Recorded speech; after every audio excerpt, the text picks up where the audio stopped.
Assalamu alaikum dear students. So this is Sir Naseem Zulfikar, and today I am going to discuss a lecture that is based upon first year chemistry.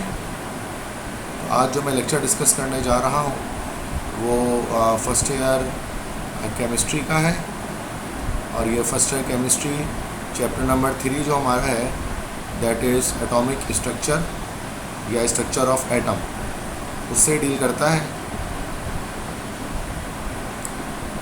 तो इसमें एक question आता है पास paper में कि which of the following rules and principles are violated in the following electronic configurations. Means कुछ आपको electronic configuration जो है वो गिवन होते हैं, ठीक है, क्वेश्चन में, जैसे कि आप यहाँ देख सकते हैं। और इन इलेक्ट्रॉनिक कॉन्फ़िगरेशन में जो भी रूल्स वायलेट हो रहे हैं उन रूल्स के बारे में आपको जो है वो बताना होता है, ठीक है, कि कौन कौन से रूल्स इनमें जो है वो वायलेट हो रहे हैं। तो इसके लिए बच्चों हमारे पास क्या चीज़ है कि हमें पता होना चाहिए कि रूल्स कौन कौन से इलेक्ट्रॉनिक कॉन्फ़िगरेशन हैं। सबसे पहले तो हमें ये बात पता होनी चाहिए, ठीक है। तो मैं आपको पहले रूल्स बताता हूँ कि कौन कौन से रूल्स हैं इलेक्ट्रॉनिक कॉन्फ़िगरेशन में। तो 4 रूल्स हैं, ठीक है। तो सबसे पहला रूल जो हमारे पास होता है दैट इज़ कॉल्ड ऑफ-वो प्रिंसिपल। तो सबसे पहले हमारे पास है ऑफ-वो प्रिंसिपल। सेकंड जो हमारे पास होता है that is called N+L rule. और थर्ड जो हमारे पास होता है this is called Pauli's exclusion principle, जो कि वुल्फगैंग पॉली ने पेश किया था। और फोर्थ जो फाइनल हमारे पास होता है that is called Hund's rule, ठीक है स्टूडेंट्स। तो देखें, अब यहाँ पर हमारे पास इलेक्ट्रॉनिक कॉन्फ़िगरेशन दी हुई है काफ़ी। अब इसमें हमें चेक करने के कौन से रूल्स या फिर कौन से प्रिंसिपल वायलेट हो रहे हैं इन इलेक्ट्रॉनिक कॉन्फ़िगरेशंस के अंदर। तो देखें, ये स्टेप बाय स्टेप हम इसको चेक करेंगे। सबसे पहले स्टेप में या तो ऑफ-वो प्रिंसिपल वायलेट होगा, अगर ये नहीं हो रहा तो N+L होगा, अगर ये नहीं हो रहा तो पॉली एक्सक्लूजन प्रिंसिपल वायलेट हो रहा होगा, और फाइनली अगर ये तीनों वायलेट नहीं हो रहे तो ये चौथा रूल वायलेट हो रहा होगा, और होम्स रूल, ठीक है। तो वायलेट के क्या मतलब होते हैं? वायलेट के मतलब होते हैं टूट जाना, ठीक है। तो यहाँ पर हम ये चीज़ देखेंगे कि इसमें कौन सा रूल जो है वो टूट गया है, वायलेट हो गया। तो ऑफ-वो प्रिंसिपल की वायलेशन कब होगी? सबसे पहले तो हम इसको देखें कि व्हेन ऑफ-वो प्रिंसिपल इज़ वायलेटेड, तो जब कोई ऑर्बिटल बीच में से गायब हो।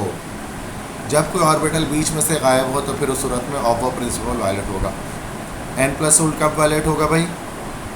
कि जब ऑर्बिटल की तरतीब आगे पीछे हो। तो जब ऑर्बिटल की तरतीब आगे पीछे होगी तो N+L रूल वायलेट होगा, ठीक है। पॉली एक्सक्लूजन प्रिंसिपल कब वायलेट होगा? जब किसी ऑर्बिटल में 2 से ज़्यादा इलेक्ट्रॉन आ जाएं। अगर किसी ऑर्बिटल में 2 से ज़्यादा इलेक्ट्रॉन लगे हों तो पॉलीज़ एक्सक्लूजन प्रिंसिपल की वायलेशन हो जाती है, तो वो वायलेट हो जाता है। होम्स रूल की वायलेशन कब होती है? होम्स रूल कब वायलेट होता है? कि जब इलेक्ट्रॉन को पहले ही पेयर्ड फिल कर दिया जाए। मतलब अगर इलेक्ट्रॉनों को पहले ही अनपेयर्ड के बजाय फील्ड स्टेट में फिल कर दिया जाए तो सूरत में होम्स रूल वायलेट होगा। तो ये चीज़ आपको जो है वो याद रखनी है, ठीक है। तो ये चीज़ आप याद रखें, this you have to remember. ये जो मैंने पॉइंट्स बताई हैं आपको कि कब, सबसे पहले हम ये स्टेप बाय स्टेप चेक करना है हमें। पहले ऑफ-वो प्रिंसिपल वायलेट होगा, अगर ये नहीं हो रहा होगा तो N+L रूल, ये नहीं हो रहा तो पॉली एक्सक्लूजन प्रिंसिपल, ये नहीं हो रहा होगा तो फिर होम्स रूल, ठीक है। तो अब आ जाते हैं देखें फर्स्ट 5 क्वेश्चन मैंने यहाँ पर डाले हैं पास पेपर में, इसी तरह के क्वेश्चन आते हैं इसी टाइप के, ठीक है। सो पास पेपर में इस तरह के क्वेश्चंस हमारे पास जो है वो होते हैं। तो इसमें देयर आर 5 क्वेश्चंस और यहाँ पर रूल की वायलेशन हमें यहाँ पर बतानी है। तो यहाँ जैसे मैंने आपको नेक्स्ट स्लाइड में मैंने आपको बताया कि 4 प्रोसेस हैं, ये 4 रूल्स हैं, ये 4 रूल्स जो हैं वो 1 बाय 1 वायलेशन कर रहे होते हैं। तो स्टेप बाय स्टेप हमें देखना है कि कौन से रूल वायलेट हो रहे हैं और कौन से रूल वायलेट नहीं हो रहे हैं, ठीक है। सो सबसे पहले हम यहाँ पर देखते हैं कि 1s2 और 2s3 इसमें कौन सा रूल वायलेट हो रहा है। देखिए 1s2 2s3, अगर हम सबसे पहले ऑफ प्रिंसिपल की बात करें तो ऑफ प्रिंसिपल के लिहाज से मैं यहाँ पर चलें आपके सामने ड्रॉ भी कर देता हूँ, ठीक है। तो एक नई स्लाइड लेकर मैं यहाँ पर ड्रॉ कर देता हूँ। आपको पता है कि किस तरह से हम करते हैं इलेक्ट्रॉनिक कन्फिग्रेशन। 1 2 3 4 5 6 7 लिखते हैं, देन 1 वाले सबके साथ हम S लगा लेते हैं,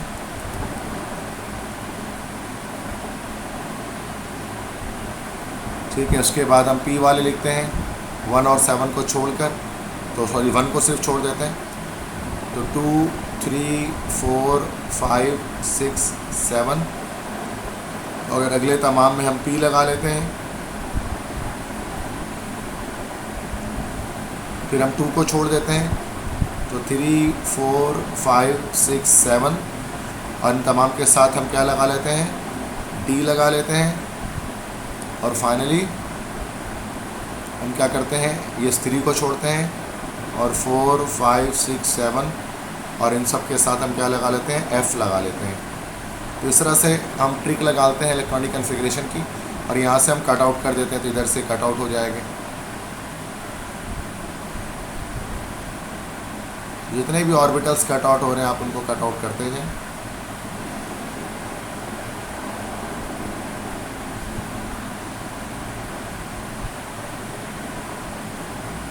मतलब इस तरह से पहले 1s आएगा, फिर 2s आएगा, फिर 2p, पहले 1s आएगा, फिर 2s आएगा, फिर 2p आएगा,